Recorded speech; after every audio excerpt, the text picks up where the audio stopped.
وہ جو ان کے آگے ستارے سجدہ کر رہے تھے، تو اس نے میرے ساتھ بڑا احسان کیا جبکہ مجھے جیل خانے سے نکالا اور تمہیں صحرا سے لے آیا۔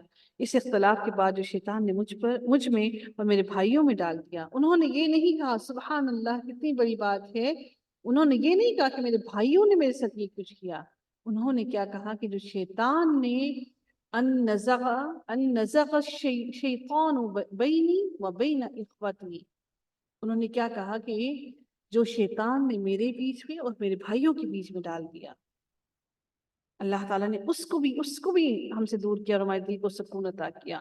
میرا رب جو چاہے اس کے لیے بہترین تدبیر کرنے والا ہے، اور ہے بھی وہ بہت علم اور حکمت والا۔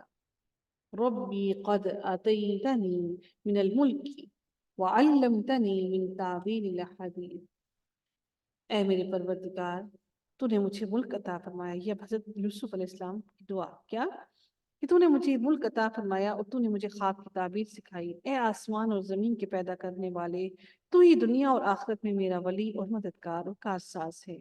تو مجھے مسلمان مار اور مجھے نیکوکاروں میں شامل کر۔ انہوں نے بھی اپنے لیے دعا کی، توفنی مسلما والحقنی بالصالحین۔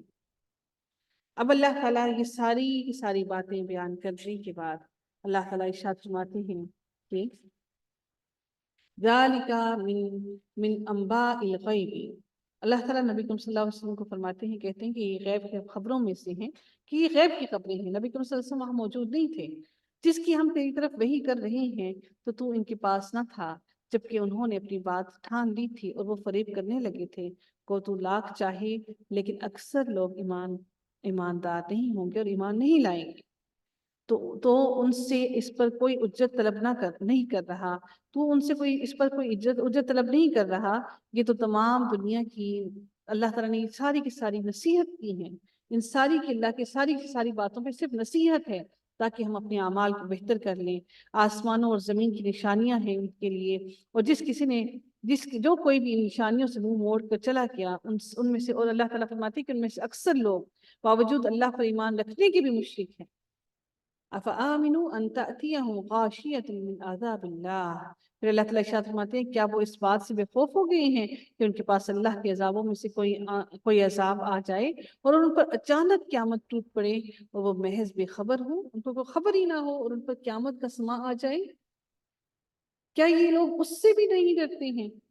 پھر اللہ تعالیٰ پھر ارشاد فرماتے ہیں قل ھذہ سبیلی، اللہ تعالیٰ کے کیا ارشاد فرماتے ہیں، کہتے ہیں کہ تو کہہ میری راہ یہی ہے، اے نبی آپ کہہ دیجئے، قل کہہ دیجئے ھذہ سبیلی، کہ یہ میری راہ یہی ہے اور میں اپنے پروردگار کا فرما بردار ہوں اور میں اسی کی طرف تمہیں دعوت دے رہا ہوں، بلا رہا ہوں۔ پورے یقین اور اعتماد کے ساتھ، مجھے یقین ہے کہ اللہ واحد ہے اور پورا اعتماد ہے اللہ تعالیٰ پر، بھروسہ ہے اللہ پاک ہے، اور ان سارے مشرکوں میں سے، ان ساروں کی شرک سے جو یہ شرک کرتے ہیں۔ اور وہ فرماتے ہیں کہ وَسُبْحَانَ اللَّهُ، اللہ پاک ہے، وَمَا، اور نہیں ہوں، أَنَا مِنَ الْمُشْرِكِينَ، اور میں مشرکوں میں سے نہیں ہوں۔ اللہ بھی پاک ہے ان ساری باتوں سے جو تم بیان کرتے ہو، اور میں بھی مشرک نہیں ہوں۔ وَمَا أَرْسَلْنَا، پھر اللہ تعالیٰ پھر ارشاد فرماتے ہیں کہ تجھ سے پہلے ہم نے جتنے بھی رسول بھیجے ہیں سب کے سب شہری مرد ہی تھے، سارے مرد تھے رسول جن کی طرف ہم وحی نازل فرماتے گئے۔ کیا زمین میں چل پھر کر انہوں نے دیکھا نہیں کہ ان سے پہلے کے لوگوں کا کیسا انجام ہوا؟ یقیناً آخرت کا گھر پرہیزگاروں کے لیے ہی ہے، اور اگر وہ سمجھے تو وہی بہتر ہے۔ افلا تعقلون، تم عقل سے کیوں نہیں کام لیتے؟ کہ وَلَلدَّارُ الْآخِرَةُ خَيْرٌ لِلَّذِينَ اتَّقَوْا، کہ آخرت کا گھر ہی بہتر ہے۔ حَتَّى إِذَا اسْتَيْأَسَ، اللہ تعالیٰ پھر ارشاد فرماتے ہیں کہ یہاں تک کہ جب رسول اللہ امید ہونے لگے اور یہ خیال کرنے لگے کہ انہیں جھوٹ کہا گیا، فوراً ہی ہماری مدد ان کے پاس آ پہنچی، جسے ہم نے چاہا اسے نجات دے دی۔ بات یہ ہے کہ ہمارا عذاب گنہگاروں سے واپس نہیں کیا جاتا۔ اللہ کی مدد ان لوگوں پر آتی ہے جو مسلمین ہوں، جو اللہ کی طرف جڑنے والے ہوں۔ اللہ تعالیٰ مجرموں کو سے عذاب کبھی نہیں ڈالتا۔ پھر ارشاد ہوتا ہے لَقَدْ كَانَ فِي قَصَصِهِمْ عِبْرَةٌ لِأُولِي الْأَلْبَابِ، ان کے قصوں میں عقل والوں کے لیے یقیناً نصیحت اور عبرت ہے۔ یہ قرآن جھوٹ بنائی ہوئی بات نہیں ہے، یہ جھوٹ نہیں ہے، یفترا، یہ گھڑی ہوئی باتیں نہیں ہیں، ولیکن تصدیق الذی، بلکہ یہ تصدیق کرنے والا ہے، بین یدیہ وتفصیل کل شیء، بلکہ ان ساری باتوں کی تصدیق کرنے والا ہے جو پہلے کی کتابوں میں موجود تھا، بلکہ ان کو ہر چیز کو تفصیل سے بیان کرنے والا ہے، وہدن، اور رحمت ہے، یہ ہدایت ہے، یہ ورحمتن، اور یہ رحمت ہے، لقوم یؤمنون، صرف اور صرف ان لوگوں کے لیے جو یہ ایمان لانے والے ہیں، جو ایمان سے خالی ہیں، ان کے لیے یہ کتاب کچھ بھی نہیں ہے۔ جیسے آپ نے اور میں نے اگر لپیٹ کر اس کتاب کو، قرآن کو لپیٹ کر غلاف کے اندر رکھ لیا تو یہ پھر آپ کی اور میرے لیے کچھ بھی نہیں ہے۔ یہ تب ہدایت اور رحمت ہوگی جب ہم اس کو کھول کر سیکھیں گے، سمجھیں گے، پڑھیں گے۔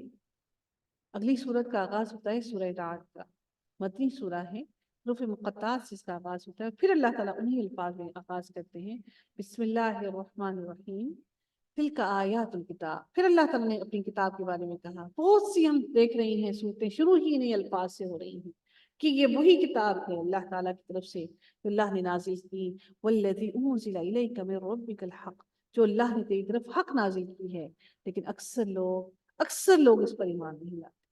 اگر آج سارے کے سارے مسلمان اس قرآن کو سیکھنا شروع کر دیں تو یقین جانیے کہ دنیا میں کوئی اور مذہب باقی ہی نہ رہے، اور یقین جانیے کہ ساری کی ساری دنیا میں سے سارے اختلافات، ساری لڑائیاں، جھگڑے سب ختم ہو جائیں، انصاف پر آ جائیں، اگر ہم اس قرآن کو سیکھ کر اس پر عمل کرنا شروع کر دیں۔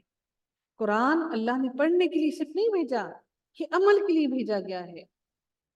اب اللہ تعالیٰ اپنے بارے میں بیان کرتے ہیں کہ اللہ تعالیٰ کون ہے۔ اب اللہ اپنے بارے میں بیان کر رہے ہیں کہ اللہ وہ ذات ہے جس نے آسمان کو اٹھایا، رفع، بلند کیا آسمان کو، بغیر ستونوں کے، بغیر پلرز کے، بغیر عمد، بغیر پلرز کے اللہ نے آسمان، کیا آپ بلڈنگ کھڑی کر سکتے ہیں بغیر پلرز کے؟ جب تک آپ کی بیس نہ ہو زمین پر آپ بلڈنگ کو نہیں کھڑا کر سکتے۔ اللہ تعالیٰ نے آسمان کو کھڑا کیا بغیر ستونوں کے، بغیر پلرز کے، ترونہا، تم دیکھتے ہو اسے۔ پھر اللہ تعالیٰ ثم استوى علی العرش وسخر الشمس والقمر، پھر اللہ تعالیٰ ارشاد فرماتے ہیں کہ اسی نے پھر وہ عرش پر اللہ تعالیٰ کا عرش جو ہے، عرش پر اپنا اللہ تعالیٰ کا اللہ تعالیٰ مستوی، اس کا جو عرش ہے مستوی ہوا، متوجہ ہوا، اور اس کا عرش جو ہے وہ اللہ تعالیٰ نے اوپر اٹھایا، وسخر الشمس والقمر، اسی نے سورج اور چاند کو اللہ تعالیٰ نے ایک دوسرے کا ماتحت بنایا، وہ اپنے وقت مقررہ پر گردش کر رہی ہیں، وہ کام کی تدبیر کرتا ہے، وہ کام کو بہتر جانتا ہے کہ اس کو کیسے کرنا ہے، یدبر الامر، وہ تدبیر کرتا ہے اپنے کام کی، یفصل الآیات، یہ ساری کی آیات ہی، وہ ساری کی ساری آیات کھول کر بیان کرتا ہے تاکہ تم سب کے سب لوگ یہ ساری کی ساری نشانیاں دیکھ کر تم اپنے اللہ کی ملاقات کے پر یقین کر لو، بلقائی، ملاقات کو، ربکم توقنون، اپنے رب کی ملاقات پر یقین کر لو۔ اب اللہ تعالیٰ پھر فرماتے ہیں کہ وہ کون سی ذات ہے۔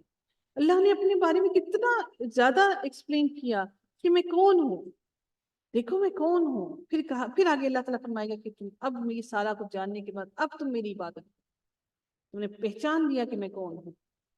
اللہ تعالیٰ فرماتے ہیں اسی نے زمین کو پھیلا کر بچھا دیا اور اس میں پہاڑ اور نہریں پیدا کر دی، اور اس میں ہر قسم کے پھلوں کے جوڑے دوہرے پیدا کر دیے، رات کو دن سے چھپا دیتا ہے، یقیناً غور و فکر کرنے والوں میں اس کے لیے بڑی نشانیاں ہیں۔ وفی الارض، اور زمین کے بارے میں کیا ارشاد فرماتے ہیں، اور زمین میں مختلف ٹکڑے ایک دوسرے سے لگتے لگاتے ہیں، اور باغات ہیں انگوروں کے، اور کھیت ہیں اور کھجوروں کے درخت ہیں، شاخدار، اور بعض ایسے ہیں جو دو شاخیں نہیں ہیں، یعنی کہ بغیر شاخوں کے بھی اللہ تعالیٰ نے بنائے۔ اللہ تعالیٰ پھر ارشاد فرماتے ہیں کہ سب ایک ہی پانی پلائے جاتے ہیں، یعنی کہ سب کو ایک ہی پانی دیا جاتا ہے، پھر بھی ہم ایک کو ایک پر پھلوں میں برتری دیتے ہیں۔ آپ نے دیکھا ہے کہ ایک پودے کو بھی آپ وہی پانی دے رہے ہیں، دوسرے کو بھی وہی دے رہے ہیں۔ پھر اللہ تعالیٰ فرماتی ہے کہ بعضها على بعض في الاكل، کہ ہم بعض میں سے زیادہ ایک ہی نسل کے پودے لگائے ہوئے، ایک پر پھل زیادہ ہوگا اور ایک میں کم ہوگا، یہ بھی اللہ کی قدرت کی نشانیاں ہیں۔ پھر اللہ تعالیٰ فرماتے ہیں کہ یہ سب کچھ میں نے کیوں کیا، سب پر ایک جتنا فروٹ بھی نہیں لگایا، کیوں؟ تاکہ تم اس سے بھی پھل حاصل کرو کہ تمہارے بس میں نہیں ہے، تم اپنے سارے حربے آزما لیے، سب کچھ کر لیا، لیکن میں جس کو جتنا چاہوں گا پھل دوں گا، جس کو جتنا چاہوں گا کھیتی دوں گا۔ اگر تجھے تعجب ہو تو واقعی ان کا یہ کہنا بھی عجیب ہے کہ کیا جب ہم مٹی ہو جائیں گے کیا ہم نئی پیدائش میں ہوں گے؟ ہم دوبارہ سے نئی طرح سے پیدا کیے جائیں گے؟